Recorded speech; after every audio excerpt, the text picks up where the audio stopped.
nós vamos trabalhar com ela. E a ideia é sempre pensar que o legado, pelo menos é isso que determina aqui a escolha do título da revista, legado é aquilo que vai sendo transmitido de geração em geração, né? Pela geração atual, no sentido de que recebeu da geração anterior e assim vai. E a proposta da revista é, na verdade, privilegiar alguns personagens bíblicos, né? Esses aqui que nós vamos trabalhar, os do Antigo Testamento, e depois na outra revista os do Novo. Pensando que as histórias que esses personagens representam são os nossos legados. E eles começam. A primeira lição ela é uma lição interessante, porque ela trabalha o primeiro casal, vamos dizer assim, os primeiros representantes da humanidade, né? Adão e Eva.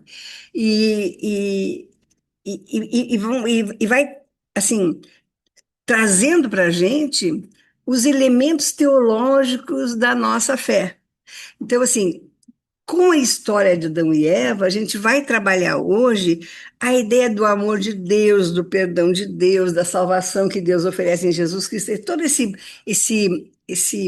para trás teológico que vem representado nos personagens, nas figuras, né?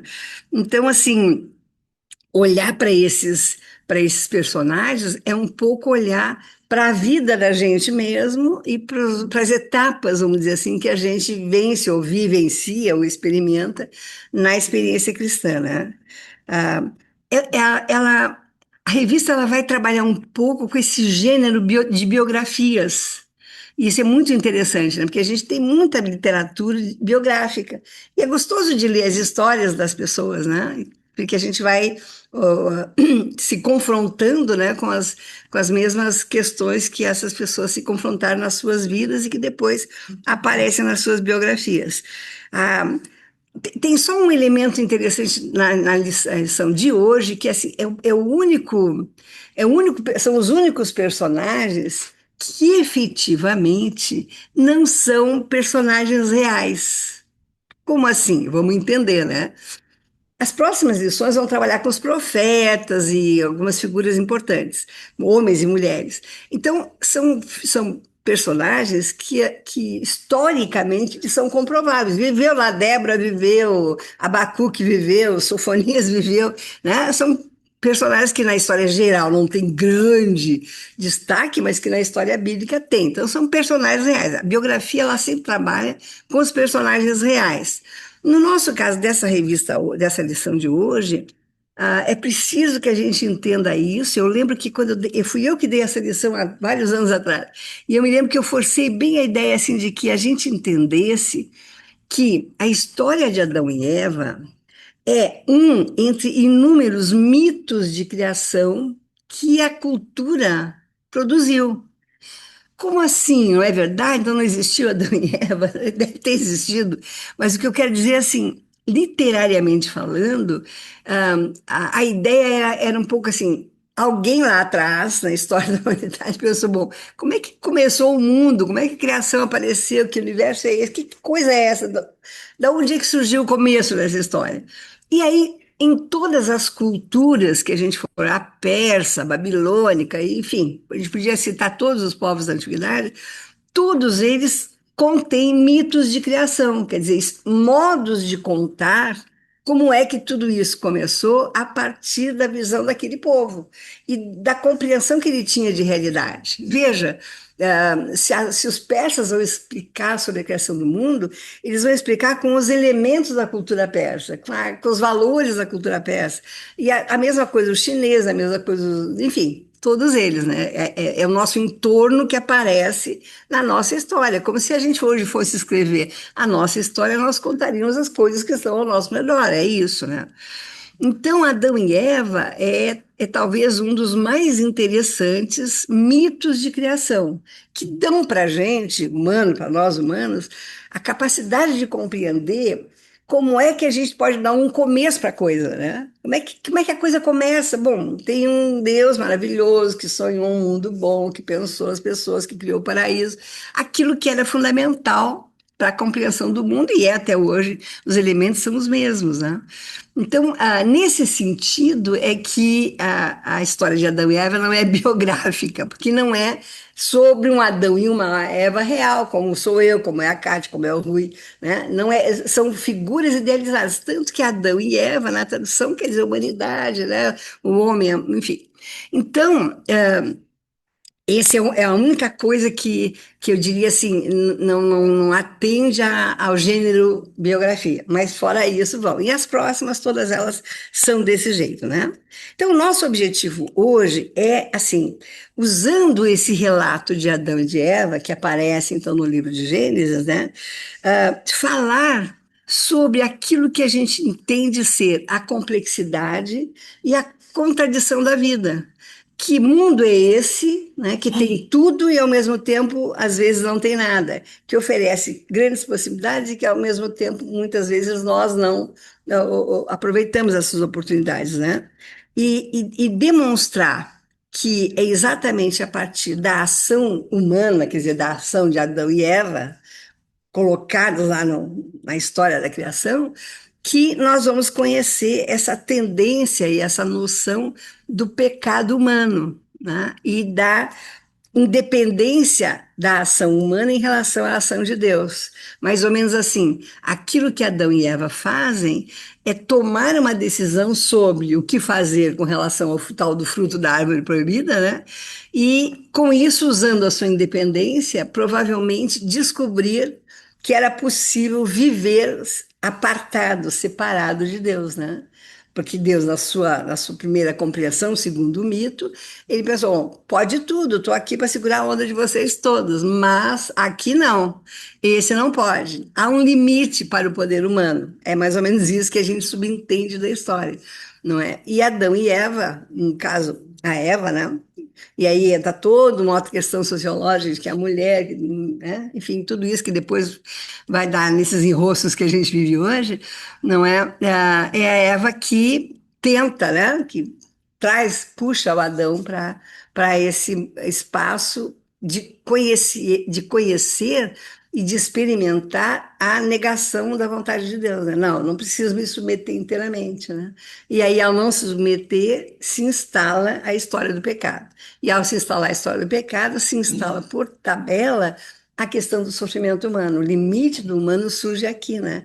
Eu vejo que coisa interessante que lá atrás, dois, quatro, cerca de 4.000 anos atrás, esse povo articula essa história para dar sentido para por que nós não somos totalmente felizes? Não, porque nós pecamos, porque nós desobedecemos, porque nós comemos do fruto da árvore proibida.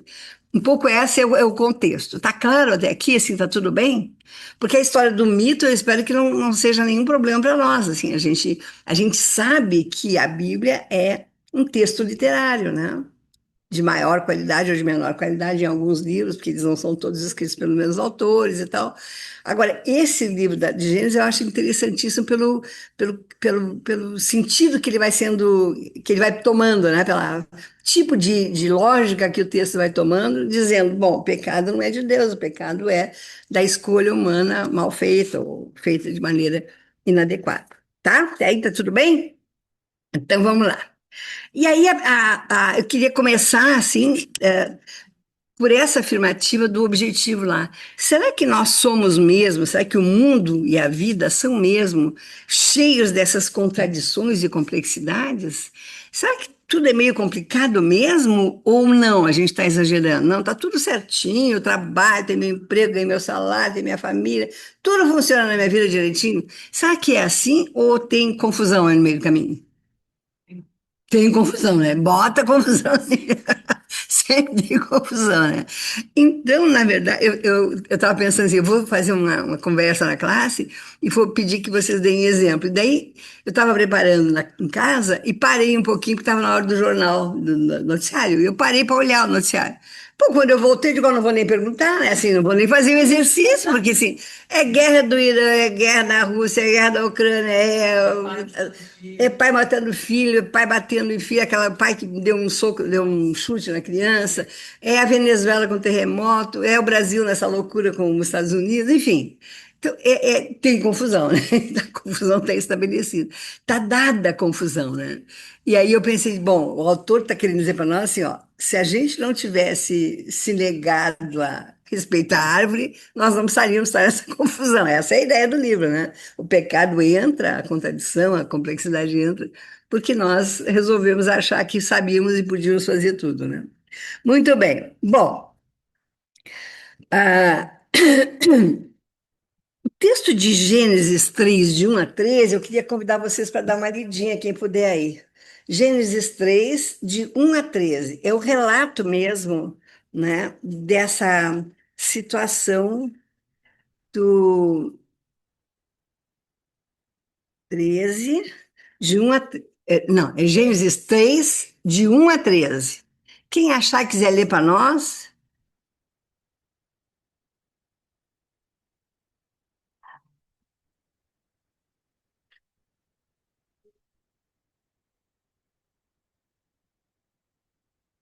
alguém? Quem quer ler?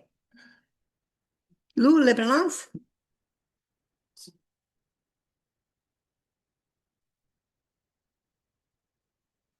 Mas a serpente, mais sagaz que todos os animais não é? Selváticos. Selváticos que o Senhor Deus tinha feito, disse à mulher: É assim que Deus disse: Não comereis de toda a árvore do jardim?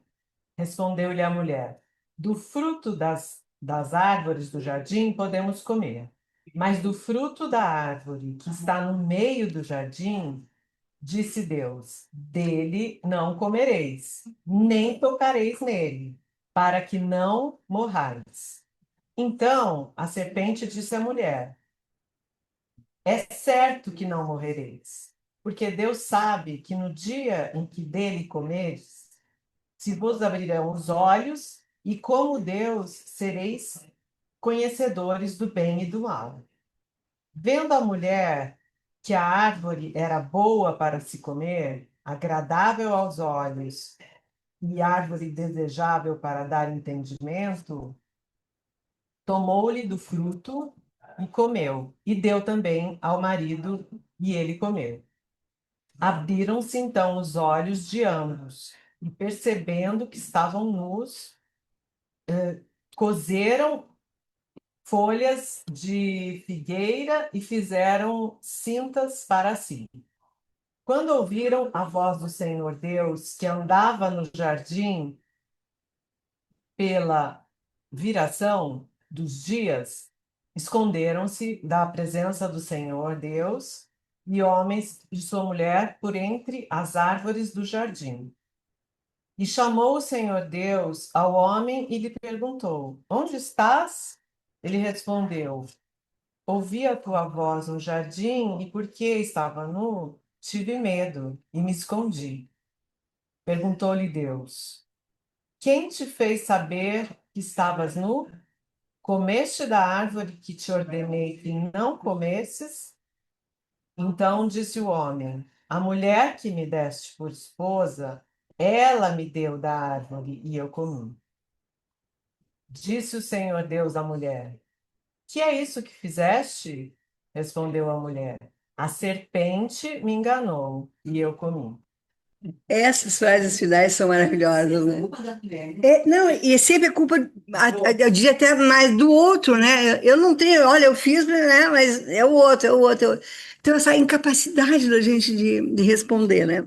Eu acho esse texto absolutamente sensacional, porque ele vai mostrando, assim, a nudez é exatamente esse momento em que eu me olho e vejo, bom, eu estou no meu limite, né? Eu tenho um corpo e eu estava com esse corpo assim, diluído na minha concepção de ser humano. Mas quando eu peco, eu olho para a rudeza do meu corpo, assim, eu reconheço tudo que eu tenho, que não é tudo tão lindo, tão bonito, tão maravilhoso, né? E essa coisa de que tomar, pecar, no fundo, acaba sendo a capacidade que eu tenho de precisar aonde é que eu passei do limite. Eu imagino que vocês têm a mesma experiência que eu tenho. eu vou vivendo a minha vida, e tem momentos em que eu me dou conta que eu não devia ter feito aquilo, eu não devia ter dito aquela palavra, não devia ter tido aquela atitude. Quando eu me dou conta disso, é a hora que eu me dou conta assim, nossa, eu, entre aspas, né, eu pequei, eu fiz uma coisa errada. Tomar consciência é quando a gente percebe que, vou usar uma palavra bem piracicabana, né? Que aquilo que eu fiz não orna, né? Não orna com aquilo que se esperava de mim, né? E quantas vezes a gente faz isso, né? Quantas vezes? Tudo perfeitinho, tudo arrumadinho, tudo direitinho e a gente pisa na bola. Então, a tomada de consciência de que eu não fiz o que era o correto, o que deveria ter sido feito, né? É o primeiro ponto que eu queria salientar aqui nesse texto. E o segundo é essas frases finais, os dois últimos versículos, né? Deus pergunta para o homem, e o homem diz: Olha, foi a mulher, ela que me estimulou a fazer uma bobagem dessa. E a mulher diz: Não, mas foi a serpente. A serpente, como não falava, não pôde dizer, né? Quem é que foi.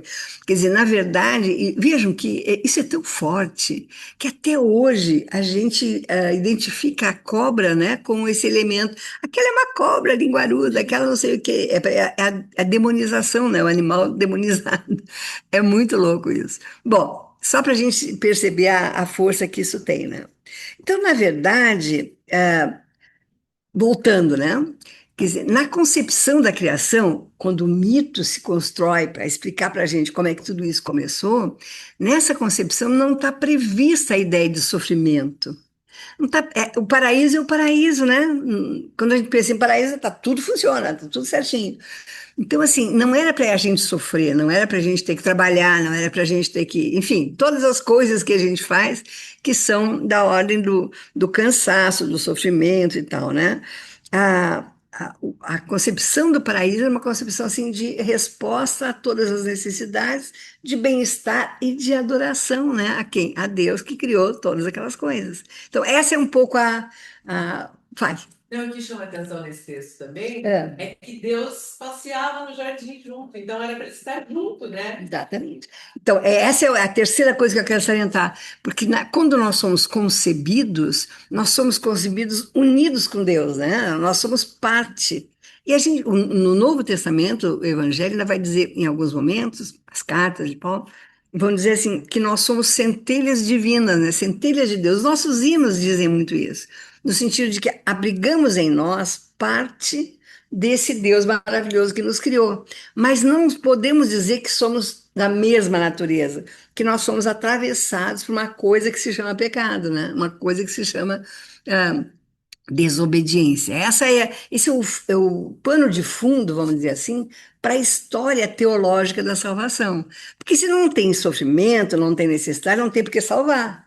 Então, Deus manda o seu filho, na nossa teologia cristã, né, para nos salvar desse enrosco que a gente se meteu. Porque não era para a gente estar nessa, né? Em última instância, assim, era para nós estarmos todos ok, todos maravilhosos, tudo funcionando. Como a gente teve esse deslize, que foi um deslize fatal, né? Porque nos afastou definitivamente de Deus. Aí precisa uma segunda história da salvação, que é a história de Jesus vindo, entregando seu filho e tal. Deus mandando seu filho para morrer na cruz e toda essa história, né? Então a desobediência é aquilo que nos afasta, é aquilo que rompe essa natureza. Eu sempre acho assim que quando um bebezinho nasce, eu acho que é porque eu estou vivendo isso na família agora, estou de netinha nova e tal. Então, quando o bebê nasce, ele se separa, né? Ele rompe. E quando eu vejo a minha netinha mamando e grudadinha, só dorme grudadinha com a mãe, aquela coisa, né, de bebezinho, eu digo, meu Deus, esse é vamos dizer assim, a simbiose, né? Que na vida espiritual nós também teríamos com Deus se não tivéssemos rompido, não tivéssemos nos separado, né? Então, assim, o pecado é esse espaço do afastamento. Claro, se a gente vier para hoje, na nossa linguagem, na nossa realidade hoje, cada um de nós sabe o que é que nos afasta, né, de Deus. Onde é que está o nosso, vamos dizer assim, nosso calcanhar de Aquiles, aquilo que é a nossa fragilidade diante da relação com Deus. E aí cada um de nós vai dando conta disso e achando o jeito. Mas o importante é que o propósito divino desse Deus no qual nós acreditamos era de uma vida absolutamente boa e perfeita. E que a nossa interferência nessa história é que rompe e que dá outro rumo para os acontecimentos. E mesmo assim, esse Deus da sua infinita bondade, né, vai e bola de novo um outro plano. Não, vamos fazer um outro jeito, vamos mandar o filho, vamos dar uma outra oportunidade, né? E aí é esse a situação que a gente vive, né? Então, assim, com o pecado, a ideia é um pouco assim, com o pecado, a morte, ou seja, o limite, né, o fim, entra. Porque senão nós não teríamos a história do nascer e morrer, né? Se nós tivéssemos continuado no plano de Deus, nós viveríamos eternamente nessa maravilha que é a experiência da graça de Deus. Claro, alguns de nós vão dizer assim, não, mas eu gosto dos desafios, eu gosto do... Tudo bem, é outra coisa. Mas o plano inicial era esse. Então a morte entra pelo pecado, a morte entra, o limite entra quando a desobediência se estabelece, e aí a gente compra essa briga. Bom, então eu vou, mas eu sei que eu tenho um fim e que eu tenho, digamos assim, uma trajetória grande para caminhar e para dar conta, né? E então a raiz desse erro que cometemos como humanidade, representados nas figuras de Adão e de Eva, está exatamente em relativizar a palavra de Deus, quer dizer, não levar a sério a orientação. Ó, tudo aqui de vocês pode usufruir, mas aqui não. Aqui, então, aqui que eu quis, né? Parece que é ali que houve o desejo. E claro que por trás disso tem a palavra da serpente que verbaliza: se você comer esse fruto, você vai ter o mesmo poder, né? Você vai ser capaz de. Então aí vem o jogo do poder seduzindo, né? E isso é verdadeiro, nós todos sabemos o quanto que o poder é terrivelmente, vamos dizer assim, avassalador, né? Bom. Ah, essa vida proposta antes da desobediência, né, na história da humanidade, é uma vida assim de boas relações interpessoais, de boas relações com o meio ambiente, de respeito à criação, tudo isso, né, que a gente luta e briga hoje, alguns de nós fazemos, já estava dado, já estava previsto anteriormente, a solidariedade entre as pessoas, a ajuda mútua, tal, e as boas relações com Deus. E com o surgimento do pecado, né? Então, os sofrimentos, os males, a doença, a limitação, a saúde, a morte, né? A culpa, a vergonha, tudo, o cansaço, tudo isso proveniente desse enfrentamento à vontade de Deus e, portanto, de pagar o preço que esse enfrentamento carregou, né? Então, assim, vamos enfrentar, vamos ser desobedientes, então vamos comprar, vamos pensar que vamos ter poder, sim, e ao mesmo tempo vamos então assumir as responsabilidades sobre tudo isso, né? Então, de forma geral, assim, essa é a história da humanidade na perspectiva da teologia cristã. É assim que funciona, né? Outras culturas, outras religiões, outros grupos vão explicar de um outro jeito. Então, por isso, aí, eu volto à ideia dos mitos de criação. Os mitos de criação, eles são sempre essas histórias que contam como que naquela sociedade, naquele grupo, naquele tempo, para aqueles povos, se explica o surgimento da vida e o surgimento da sociedade, da realidade que a gente está, né? Então, assim, a ordem de Deus no paraíso para não comer, ela é fundamental porque ela pressupõe a possibilidade de obedecer ou não. Então, veja, esse Deus que cria esse paraíso e que nos coloca nele como personagens principais e que nos ama e que, portanto, quis o nosso bem e nos ofereceu o melhor possível, esse Deus é tão, entre aspas, correto que ele ofereceu a possibilidade da gente não concordar com isso. Não é? Então, a livre escolha, o direito à escolha é uma possibilidade real. E isso é uma coisa que também, a questão da liberdade é um tema que atravessa a história, né? Os grandes filósofos, estudiosos, eles vão discutir o que é mesmo essa liberdade. Essa concepção de liberdade que a gente tem por aí hoje, eu sou livre que eu faço o que eu quero, né? Isso é uma grande tolice, porque assim, a gente não pensa no outro, não pensa nas implicações disso tudo e tal. Então, ter a possibilidade de escolher talvez, eu diria, assim, na minha perspectiva, assim, muito pessoalmente, né? Mas assim, eu acho que esse é o grande ato de amor de Deus, né? Quando ele me oferece a possibilidade de eu escolher, eu posso não ser dele, eu posso não estar com ele, eu posso levar minha vida do jeito que eu quiser, e muita gente faz isso, né?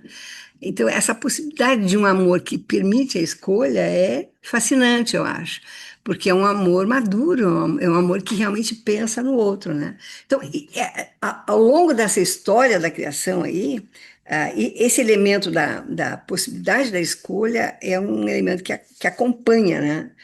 E quando o ser humano, quando o homem, né, culpa a mulher culpa a serpente e tal, é possível perceber as dificuldades que a gente tem para, diante da oferta da liberdade que Deus nos dá, e que todos nós temos a cada dia, porque todos os dias nós escolhemos seguir ou não seguir, né? Até hoje essa escolha está sendo feita, porque assim, a gente ainda, essa caminhada nossa, ela pode ser atenuada, melhorada, facilitada, se a gente fizer essa caminhada com Deus. E tem muita gente que faz sem Deus, né? A gente conhece tanta gente que está batalhando na vida. Então, essa escolha não foi só de Adão e de Eva, foi lá atrás, mas continua sendo de cada um de nós todos os dias, né?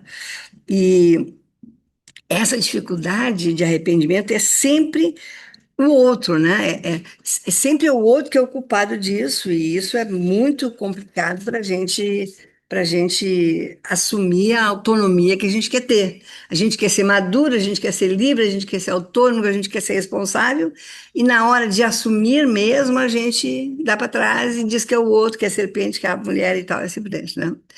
Ah,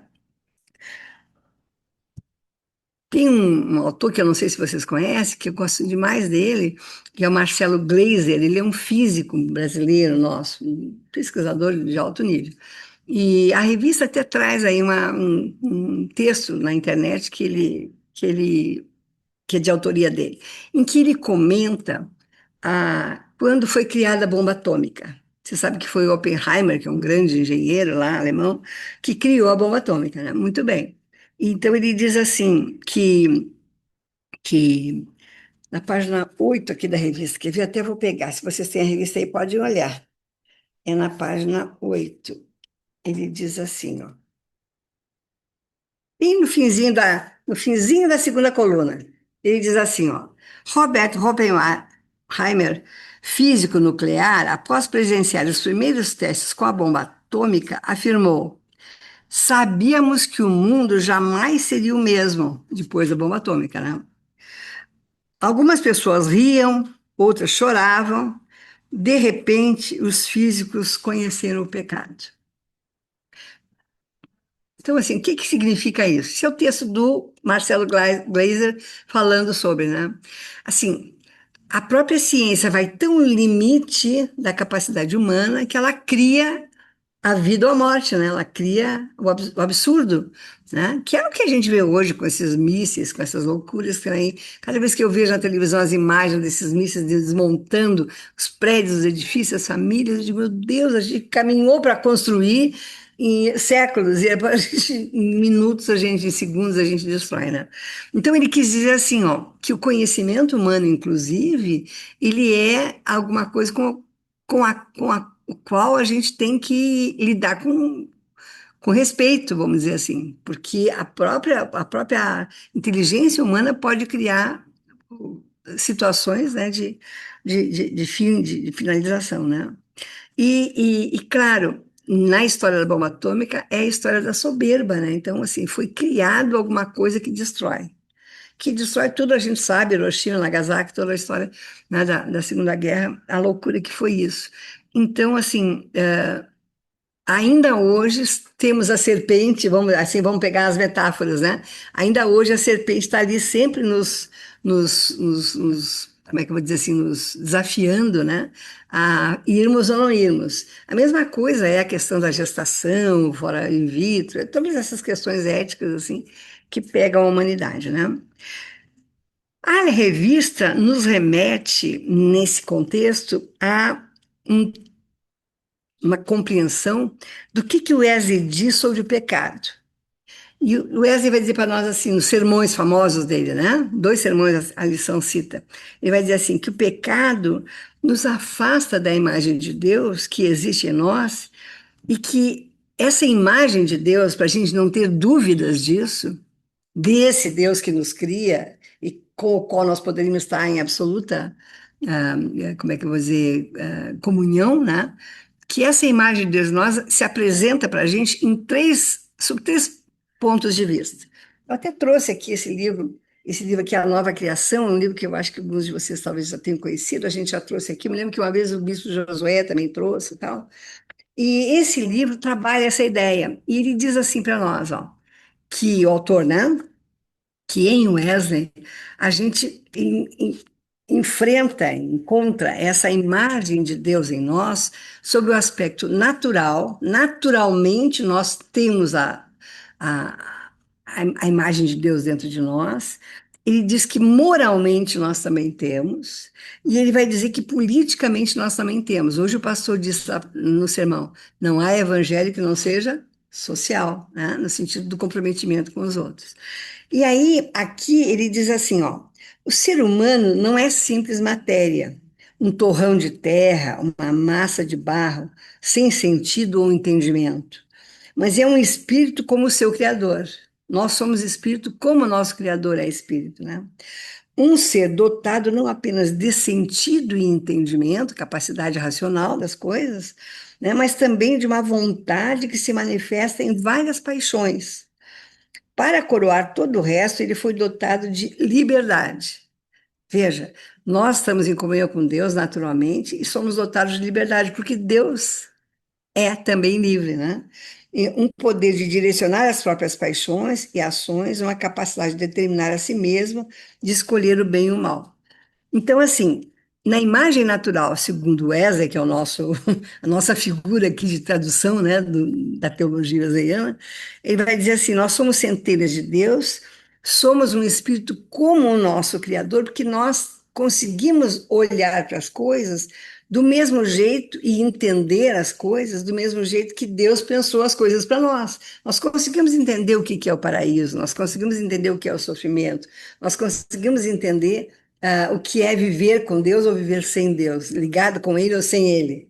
O que isso muda, o que isso não muda, né? A pastora acabou de dizer no culto, né? A maravilha de viver na presença de Deus. Depois o Wesley vai dizer assim que nós temos dentro de nós uma imagem moral. E ele vai dizer assim, nem vou ler aqui para nós.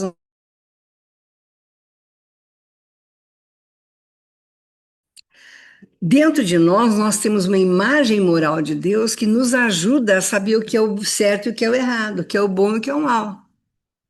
Né? Claro, os critérios são para nós. O bem para mim tem que ser o bem do outro, né? O bem do outro tem que ser o bem para mim, nós vivemos num coletivo. Então, ele diz assim que nós temos um papel, nós humanos, fundamental de traduzir, né, de fazer a mediação para os outros que não conhecem a Deus, do que seja a vida com Deus. Nós somos mediadores. Na verdade, nós somos assim capazes de traduzir todas para os outros as bênçãos que Deus derrama na nossa vida. Como é que eu vou dizer isso? Assim, nós temos um padrão moral dentro de nós que nós sabemos o que é o bem e o mal. Matar o outro não pode ser bom. Machucar o outro não pode ser bom. Abusar do outro não pode ser bom, porque não seria bom para mim. Então, há um critério dentro de nós que é resultante da nossa comunhão com Deus. A presença de Deus em nós garante, mesmo para o mais ignorante, para o mais analfabeto, isso não tem nada a ver com leitura, com alfabetização ou com cursos que a gente tenha feito, tem a ver com compreensão da vida, né? Então, qualquer pessoa pode ter isso, desde que busque dentro de si esse papel moral, esse papel mediador. E por último, ele diz assim que em nós há uma imagem política de Deus que é aquela capacidade que nós temos de liderar e administrar o mundo e as suas relações. Assim, os papéis sociais que a gente desenvolve, né? Aquilo que cada um de nós é na realidade que habita.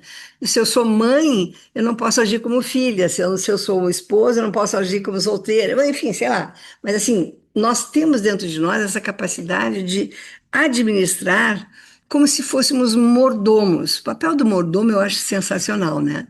Tanto que a gente usa na igreja. A gente, a mordomia cristã é essa capacidade de administrar, né, os valores, os bens, as práticas, o modo como a gente age no mundo, de uma maneira que seja conivente, né, que seja ah,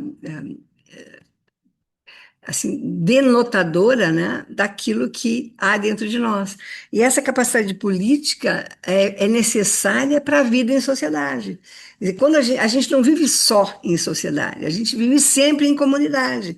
Ou é a família, ou é a igreja, ou é a escola, ou é, enfim, os mais diversos grupos sociais que a gente está.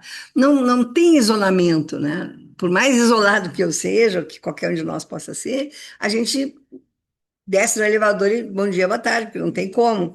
A gente vai comprar uma coisa no supermercado, bom dia, boa tarde. Eu preciso do produto, eu preciso do outro, né? E das coisas. A vida em sociedade, ela, ela me ajuda a exercer a minha imagem política adequada. Tudo bem? Bom, para a gente ir finalizando, né?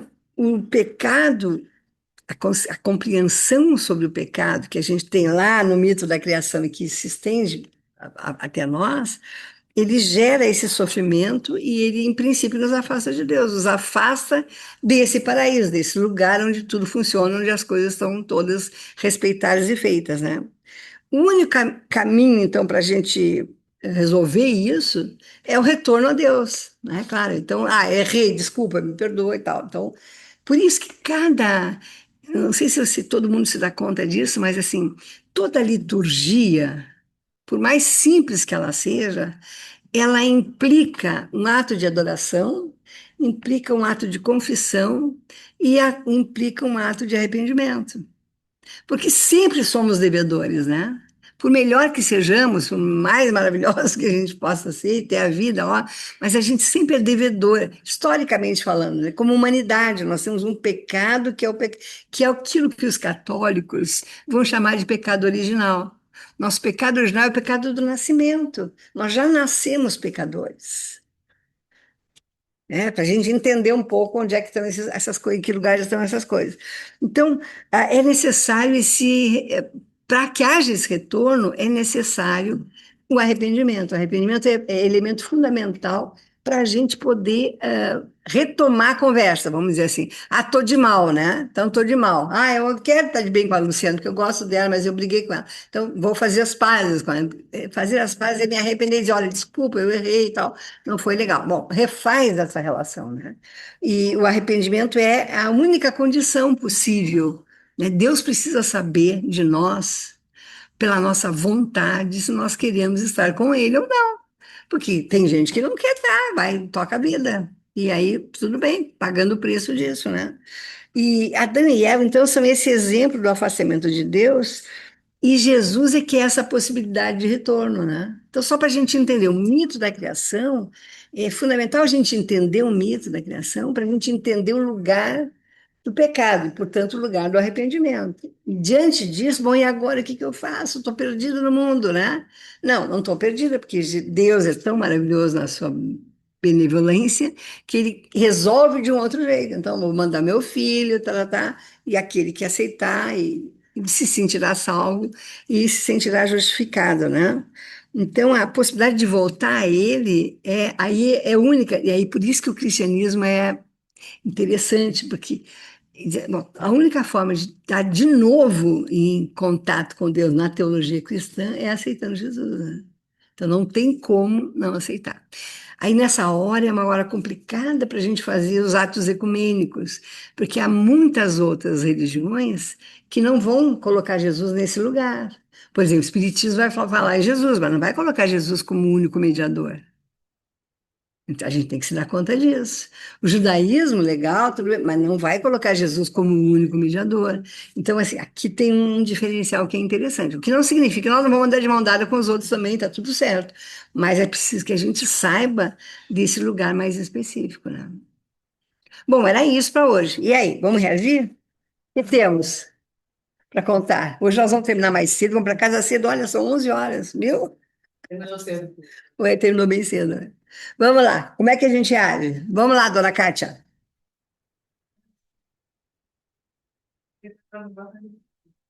Tinha pensado o quê? Uma coisa, mas Já esqueceu. Vamos lembrar, então. é. Enquanto isso, vamos lembrando. Vai, Rui. Vem aqui para tu poder. É. Não, não entrou ninguém hoje, né? Não, mas Tá. Aí, pode ser aí. Eu me lembro de dois versículos, não sei onde estão, mas sei que estão na minha memória. Talvez de forma total, talvez de forma até parcial, no sentido de não estar completo. A Bíblia fala assim: havendo Deus, outrora, falado aos pais pelos profetas, nestes últimos dias, nos falou pelo Filho. Uhum. E quem é o Filho? O Filho é Jesus. E ele disse assim, que ele é o caminho, a verdade e a vida. Então, nós, hoje, em termos de salvação, nós vamos buscar o Velho Testamento.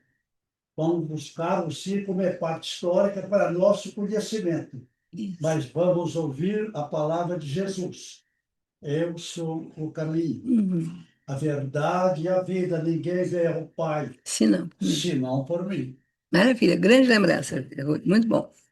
Muito legal, é bem isso mesmo. E o que eu acho mais importante nessa fala do Rui, que foi um pouco do que eu tentei dizer antes também no final, é assim, é a gente se dar conta que a gente professa uma religião, no caso o cristianismo, que é por aí o caminho.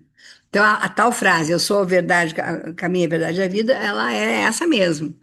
Mas quando a gente está no convívio com outras práticas religiosas, para os outros não necessariamente será isso, né? Então é essa clareza que nós temos que ter, não para expulsar o outro da nossa vida, mas para entender que ele olha de um jeito e eu olho de outro. É só isso, não é nada mais do que isso.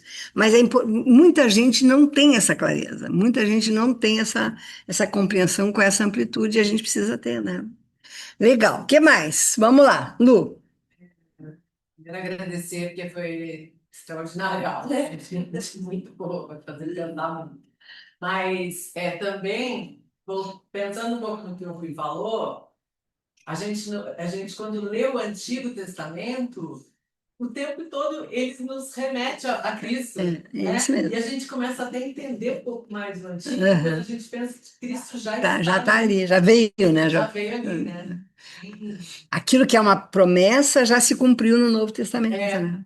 E esse é um dos grandes problemas dessas das religiões que se trabalham só a ideia do Antigo, porque tem algumas religiões que só trabalham o Antigo Testamento.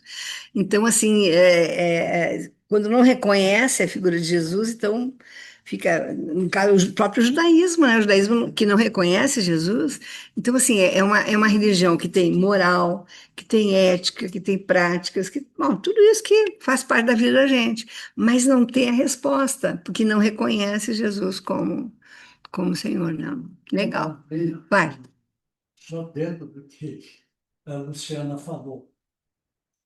O versículo fala assim: numa previsão de 700 anos, já anunciava a Bíblia o nascimento de Cristo. Uhum. Velho Testamento, Novo Testamento são a Bíblia. E a Bíblia é conhecida como a Bíblia Sagrada, Velho e De Novo. novo. Um complementa o outro, né? Tá certo. Dentro do cristianismo tem toda a lógica, né? O que mais? Pensou, Kátia? Douglas, vamos lá, Douglas. Não? E Mariane? Não, nada que você está dizendo. Estava pensando nessa assim, perfeição, né? Que a gente nunca é perfeito. Uhum. E realmente é isso. E é difícil a gente aceitar. Não que nós não somos perfeitos, mas, por exemplo, quando a gente organiza uma coisa, você tem tudo na cabeça, né? Não vai ser assim para tudo claro, de repente Não é. assim, né? Mas pisando para aqui, ali, você fala, papai, você fica. E é isso, E né? a vida é isso, né? É. Perfeito. Quando é errado, começar, né? Quando a gente tenta consertar. E se a gente não tiver clareza disso, a gente vive um tormento, porque a gente vive se cobrando a perfeição, né? É muito louco, muito louco. E por que, né, que não dá certo, vamos dizer assim? Por que que não fica... Porque, na verdade, a mesma imperfeição que eu sou constituída, o outro também é, né? Como a minha vida é uma vida de relação com o outro, são dois imperfeitos, três, quatro, 10 imperfeitos a funcionar. Então, é muito difícil dar assim tão fechadinho, tão Não rápido. precisa se modificar. Claro, história, né? Mas eu tenho uma pergunta. Essa questão do mito, né? Da humanidade e tal, já li também muito sobre isso. Não que... Mas e quando a gente fala nos outros, por exemplo, daí tem, depois de Adão e Eva tem Caim, Abel, Noé. Ah, sim, Quando a gente vem aham. para esses outros É. personagens, como fica aí? Os estudiosos vão dizer para a gente que em Gênesis a grande maioria são histórias que nos ajudam a compreender a realidade, né? Mas quando chega em Abraão já é uma figura histórica mesmo, né? E é que nem Jesus, né, gente? Porque assim, Jesus, a grande pergunta é assim, Jesus é ou não é uma figura histórica, né? E ele aparentemente é, porque ele é localizado, período, nasceu um homem assim, assado, viveu lá e tal. Não é uma figura reconhecida historicamente como um salvador da humanidade, claro que não, porque esse não é o papel da história, história secular, mas é uma figura histórica reconhecida. Agora, Caim, Abel é toda uma história de amor, de fraternidade ou não fraternidade, de cuidado ou não cuidado, né? Então, assim, é muito dividido, né? Elas vão trazer nenhum deles vai afirmar A ou B ou C. Eles vão fazer pesquisas e vão trazer elementos que ajudam a compreender. Noé, a história de Noé é uma loucura, porque dá para a gente imaginar alguém construindo uma arca, né, que vai sobreviver na nossa compreensão da ciência moderna, é impossível, né? Mas é linda a história na sua metáfora, porque guarda ali, está tudo guardadinho, preservado, passou. É uma etapa, né? A humanidade, então, vamos limpar a humanidade, vamos tentar dar uma limpada. É uma tentativa de corrigir tudo aquilo que foi errado no paraíso. Então, tem histórias assim, muitas metáforas, né? E aí, junto com essa complexidade, ainda tem a história do criacionismo. Aí, isso aí é uma loucura. Porque daí os criacionistas vão dizer, não, tudo isso é verdadeiro, tudo é assim, tá, né? E tanto que, assim, pô, essa discussão nos Estados Unidos é terrível, né? Porque, assim, não pode ensinar ciência no sentido real, né? Porque se contrapõe ao criacionismo. Essa discussão é muito ruim, né? Ela é muito ruim porque ela é pobre, né? Ela é reducionista, vamos dizer assim. Nessa história da nossa concepção como humanos, dizer, nós somos seres que pensam, somos pensantes. Por isso a gente cai na armadilha de negar Jesus, de negar o paraíso lá e pecar. Porque nós queremos pensar, nós queremos fazer. Isso Ser mais que Deus, né? lá mais do que Deus. Eu não diria que hoje a gente quer ser mais que Deus, mas a gente quer compreender tudo que está aí. Isso é isso mesmo, isso faz parte do humano. E eu acho que essa coisa do criacionismo é um reducionismo horroroso, é bem norte-americano, né? Quem for assim, a favor dos Estados Unidos, me perdoe a fala aqui, mas assim, assim, de forma geral, o povo norte-americano é um povo que reduz a compreensão das coisas, né? Não é um povo que filosofa, que pensa. Não é que não tenha filósofo, não é que não tenha gente que pensa, claro que tem. Mas não é uma nação, não é um povo, vou chamar de povo, assim, que dedicado a isso, é um pouco mais pragmático, mais. Assim, estou sendo até grosseiro no dizer isso, mas assim, é uma coisa que. Então, o criacionismo é uma coisa muito ruim, mas está aí muito mais do que a gente pensa. Porque eu acho que assim, as pessoas assim, muita gente tem preguiça de pensar, né? tem a tendência para pensar, mas não é, mas é preguiçoso para pensar, para discutir, para refletir, para pesquisar. Então repete bobagens assim. Então tem umas igrejas assim que são meio catecismo assim, né? Tem só uma resposta para uma pergunta e nós sabemos que não é assim. É por isso que nós somos complexos, por isso que nós somos contraditórios, porque a gente pensa mil coisas. Por isso que quando eu te respondo, eu não posso te responder com segurança, né? Não, porque ó, tem um autor aqui que diz isso, tem outro que a gente tem que pensar, enfim, né? Até porque também para nós uma resposta definitiva não resolve o problema, porque daí o outro problema aparece. Então, nós somos gente de pensar, né? Toda resposta traz uma nova pergunta, então. E que bom que é assim, porque nós somos ativos, vivos, pensantes, né? É um pouco isso. Paulo, alguma coisa? Muito interessante no começo, né? No começo, quer dizer, o livre-arbítrio, o livre-arbítrio, ele dá a condição de escolha. Ele dá a Claro. condição de escolha e a escolha tem consequência. Claro. É isso. É isso. Que passa pela cabeça. E isso é a coisa mais, talvez seja a coisa mais forte, mais determinante para a gente como sociedade, né? Quer dizer, quando a gente pensa que a gente está próximo de uma eleição, quando a gente pensa que a gente, quando decide que na família a gente vai casar com fulano ou com beltrano, que a gente vai ter um filho, dois filhos ou três filhos, essas decisões todas elas são na ordem da liberdade de escolha e da responsabilidade sobre a escolha, né? Tudo é responsabilidade, né? Eu me criei ouvindo uma frasezinha assim que notou minha vida inteira, né? Que dizia assim: todo privilégio implica uma responsabilidade. Então, nada é de graça. As coisas vêm e tu tem que devolver. É isso, é só isso. A vida é um pouco isso. E eu acho que o benefício da gente conhecer o Senhor e ter essa tranquilidade de viver a vida com todos os problemas que a gente vê, que são inúmeros, mas assim, seguros na mão de Deus, isso é de um privilégio que não tem tamanho. E não tem como convencer o outro, né? É um convencimento que é da ordem do pessoal, cada um de nós se convence. Agora, isso implica uma responsabilidade incrível, porque assim, diante dos outros, a gente é louco, a gente é irresponsável, a gente é não sei o quê, sabe? Então, assim, eu acho que liberdade é escolha e liberdade é responsabilidade, né? É isso. Tudo bem? Podemos? Mais alguma coisa? A Janice não falou nada hoje. Ficou quieta ali, quieta, quieta. É o frio. Eu acho que ela está pensando na morte da bezerra. Tá bom, gente. Então, a semana que vem a gente segue a edição da semana que vem. Ela é sobre Esaú e Jacó.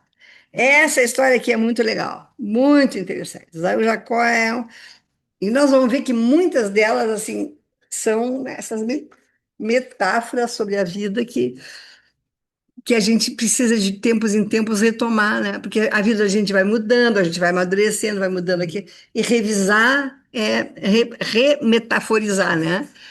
Essas coisas para a nossa vida. Tá bom? Uma boa semana. Então, eu estou preocupada com o nosso povo. O André não está vindo, a Ellen não está vindo. Bom, quem tem estado de fora são esses dois mesmo, né? Ivonete está viajando, mandou beijo. A Darlene estava. Às vezes, né? O Lucas mas assim mesmo, ele está envolvido com a esposa que está com os problemas. Mas falei com ele a semana passada, ela está bem, está reagindo bem. Agora está na fila de espera porque tem que fazer, como é que chama? Transplante dos dois rins, né? Mas o caso dela passa na frente dos outros porque é um caso de vida ou morte, assim, né? Então, mas eles estão bem. Ele disse que ela estava bem, está em casa e tal. Tá bom? Boa semana para nós, então, gente. Até.